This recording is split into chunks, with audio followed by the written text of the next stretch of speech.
Olá, aqui estamos para dar continuidade, no nosso aprendizado do livro de Salmos, e eu creio que hoje Deus vai ter muitas revelações para cada um de nós. Pai, eu peço ao Senhor, abra o meu entendimento, abra os meus olhos, abra os meus ouvidos.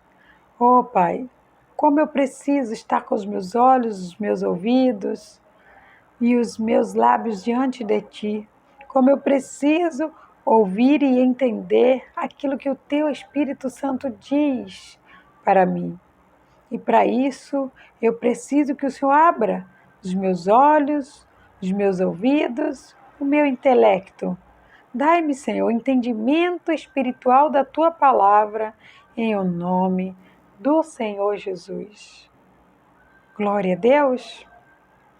Aqui no título, do Salmo 2, ele diz assim: a rebelião das nações e a vitória do Messias. Entendemos aqui nesse título que haverá uma rebelião. E quem que são os que vão se rebelar? Os da nação.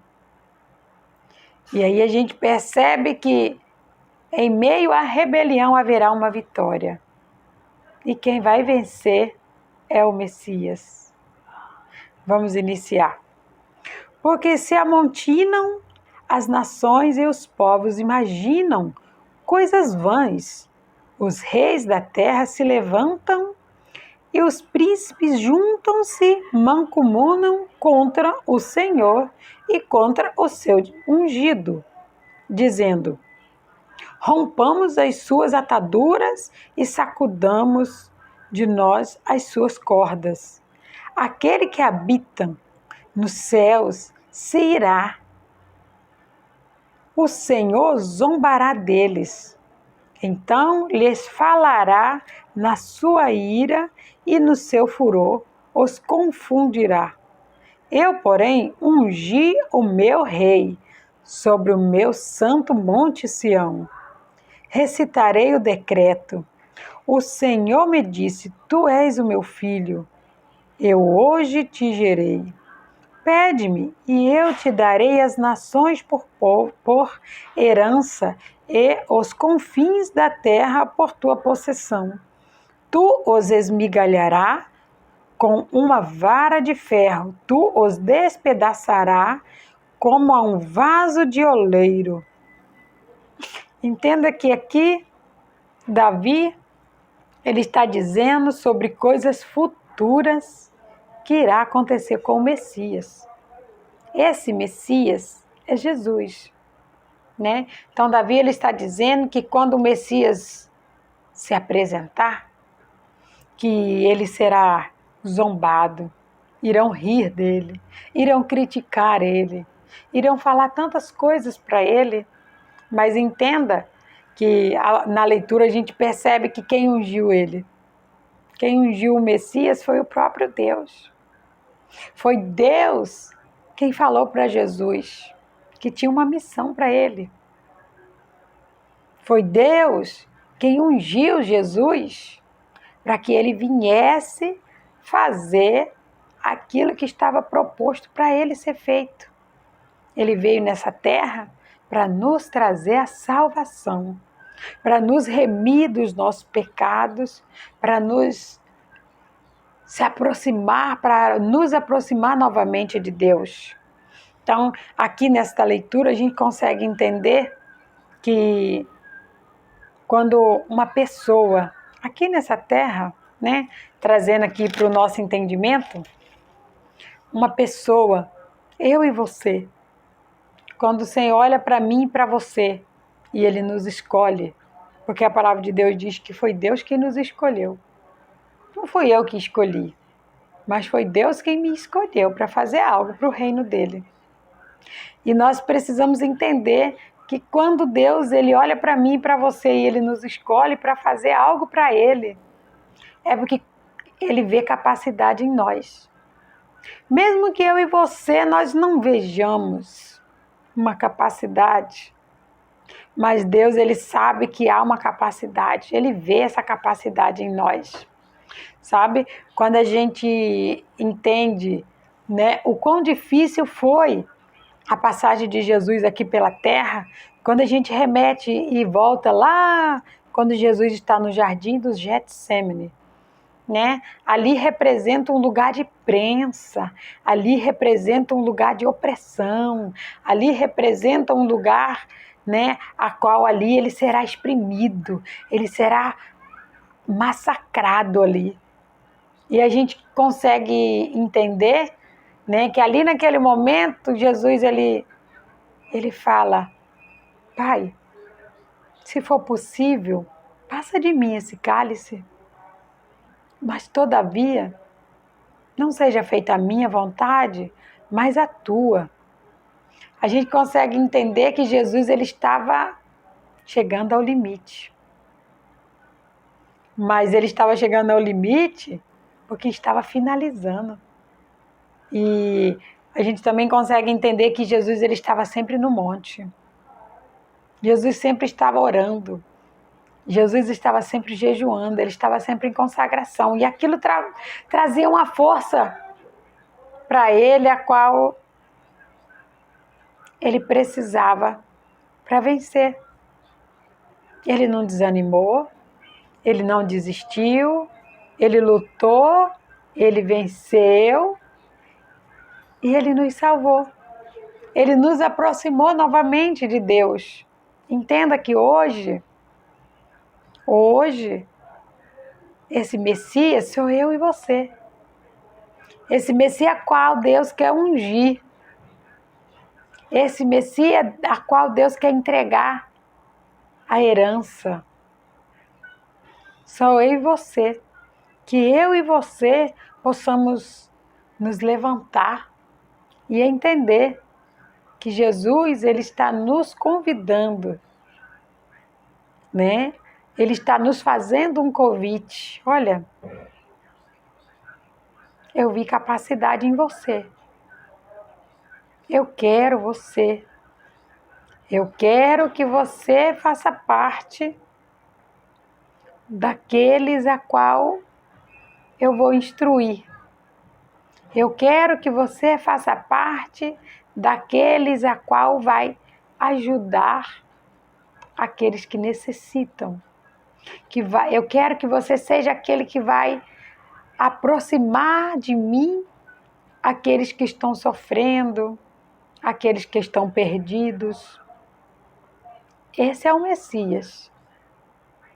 Aquele que será instruído por Deus, aquele que será usado por Deus, que buscará mais de Deus para dar a quem precisa. Entenda que eu só posso dar aquilo que eu tenho. E para eu ter, eu preciso buscar. A gente sabe que a palavra de Deus ela é uma fonte de água viva. E ela transborda o tempo todo. Então, a partir do momento que nós bebemos desta água, nós vamos conseguir vencer todas as adversidades. Cristo, ele nos chama para fazer a obra dele. Ele nos escolheu. Somos privilegiados por ter sido escolhidos por Cristo. Porque muitos são escolhidos. Perdão, poucos são os escolhidos. Muitos são chamados. Mas são poucos os que são escolhidos. Então, nós precisamos nos alegrar e ter essa certeza de que Deus nos chamou porque Ele viu capacidade em nós. Entenda, capacidade não é perfeição. Não somos perfeitos. Estamos em aperfeiçoamento. Perfeitos seremos quando chegarmos lá no céu, lá na glória. Lá nós seremos perfeitos. Aqui nós estamos caminhando para a perfeição. Então nós podemos entender que Jesus, ele foi ungido para nos salvar. E hoje Deus está nos chamando, nos escolhendo para que nós possamos salvar pessoas. Salvar pessoas da depressão, salvar pessoas do estresse, salvar pessoas de mortes horríveis a qual o inimigo tem tramado para a vida das pessoas. Mas entenda que para que isso aconteça, para que isso se consuma na minha vida e na sua vida, nós vamos sofrer muitas críticas, muitas zombarias, muitas coisas a qual muitas vezes nós não vamos gostar. Mas entenda que quando nós resolvemos, aceitamos o chamado para salvar vidas, nós também rejeitamos todos os nossos planos, todos os nossos sonhos. Nos renunciamos a isso para dizer: aqui estou para fazer a vontade do Senhor. E fazer a vontade do Senhor é a melhor escolha que eu e você podemos fazer. Quando chegarmos no grande dia, que nós vamos receber a nossa coroa, ela será eterna. Não vale a pena viver nossos sonhos, os nossos planos, as nossas vontades. Elas são limitadas, são falhas. As de Deus não. Então, por mais que haja sofrimento, por mais que haja zombaria, por mais que nós não vamos agradar a todo mundo, ainda assim, vale a pena. Por Jesus, vale a pena. Porque quando nós amamos a Deus, o resto é só um resto. Deus é o centro da nossa vida. Aí aqui a leitura ela continua dizendo assim: agora, pois, ó rei, sede prudente, deixai-vos instruir, juízes da terra.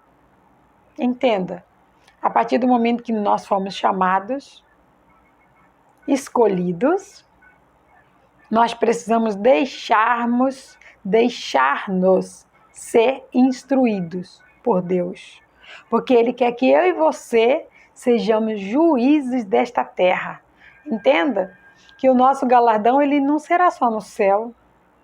Jesus ele teve um galardão, né, aqui na terra também. Né? Houve aqueles momentos a qual ele fez milagres, ressuscitou mortos, né? Gritavam, né, por ele, para que ele fosse ajudar, para que ele fosse curar. Entende? É a recompensa dele, porque eu digo para você, quando a gente faz algo, né, é usado pelo Espírito Santo para fazer algo na vida de outra pessoa, não tem recompensa melhor do que um sorriso. Eu muito obrigada, sabe? Aquilo ali é algo que não tem explicação. A gratidão no olho da pessoa, sabe? Nada paga isso. Então, essa é uma das recompensas que nós vamos ter aqui na terra. Mas ele diz também que nós vamos ser juízes da terra. Então, aqui nessa terra nós teremos recompensa também. Teremos muitas tribulações, mas também teremos recompensa. Mas nós não precisamos nos preocupar nem com a recompensa e nem com as tribulações, porque a partir do momento que nós estivermos buscando ao Senhor, a palavra de Deus diz que aquele que busca a Deus de nada tem falta. Então, você não vai ter falta de nada, eu não vou ter falta de nada. Nós não vamos ter falta de nada escolhendo o caminho certo, fazendo a escolha certa, viver os planos de Deus. Aí ele continua: servi ao Senhor com temor e alegria, e alegrai-vos com tremor. Entenda, o Senhor diz que Ele quer que nós sejamos felizes e que tememos e trememos somente na presença dEle. Por maior que seja a nossa dificuldade, a tribulação, por maior que fosse o sofrimento a qual Jesus passou, Ele sabia que o temor dele estava no Senhor, o tremor dele estava no Senhor, a alegria dele estava no Senhor. Quando eu e você sabemos disso, nós vamos ter paz. Aí ele continua: beijai o filho para que se não ire e pereçais no caminho, quando em breve se inflama a sua ira. Bem-aventurado todos aqueles que nele confiam. Perceba que quando nós confiamos naquilo que Deus está falando para nós, nas promessas que Ele está nos dando, quando Ele diz para mim e para você que os planos dele são melhores do que os nossos, Ele está dizendo para mim e para você: se alegre e tema somente ao Senhor. Podemos nos alegrar na presença de Deus, que os planos dele é perfeito para mim e para você. Que eu e você, nós possamos ter esse entendimento. Os planos de Deus são maiores e melhores do que os meus. Eu só preciso confiar, eu só preciso saber esperar, eu só preciso buscar. E a partir do momento que eu busco, eu encontro. A partir do momento que eu bater, a porta vai se abrir. A partir do momento que eu clamar, o Senhor, Ele responderá. Que eu e você possamos dizer sim aos planos de Deus e abrir mão dos nossos planos, dos nossos sonhos, das nossas vontades, porque elas são limitadas. Os sonhos de Deus, eles são maiores e melhores do que os nossos. Que possamos entender isso e confiar nisso, porque nós seremos felizes. Que o Espírito Santo fale mais ao teu coração. Pai, eu te agradeço. Te agradeço de todo o meu coração, Pai. Te agradeço porque o Senhor me chamou. Te agradeço, Pai, porque são tantos os chamados, mas são tão poucos os escolhidos. Oh, Deus, eu sou agraciada. Assim como achastes a Maria, oh, Pai, assim o Senhor me achou. Obrigada, meu Deus. Obrigado por ter visto capacidade em mim. Oh, meu Deus. E que eu possa, Senhor, cumprir, assim como Jesus cumpriu o plano de salvação, que eu possa cumprir o plano que o Senhor tem para a minha vida nessa terra. E que a cada um, Pai, que o Senhor tem um chamado, que cada um a qual o Senhor escolheu para fazer a tua obra, que eles possam se levantar, que eles possam dizer: Senhor, eis-me aqui, envia-me a mim, porque eu também estou disposto. Eu também quero ajudar, salvar vidas. Eu também quero ajudar a aumentar o reino do céu, porque eu sei que a recompensa do Senhor é muito maior do que almas. A recompensa do Senhor para a minha vida é muito maior do que a alegria momentânea desse mundo. As almas ganhadas para ti. O preço é inigualável, a alegria é incomparável. Oh Deus, obrigada. Muito obrigada, Senhor. Eu te agradeço no nome de Jesus. Glória a Deus.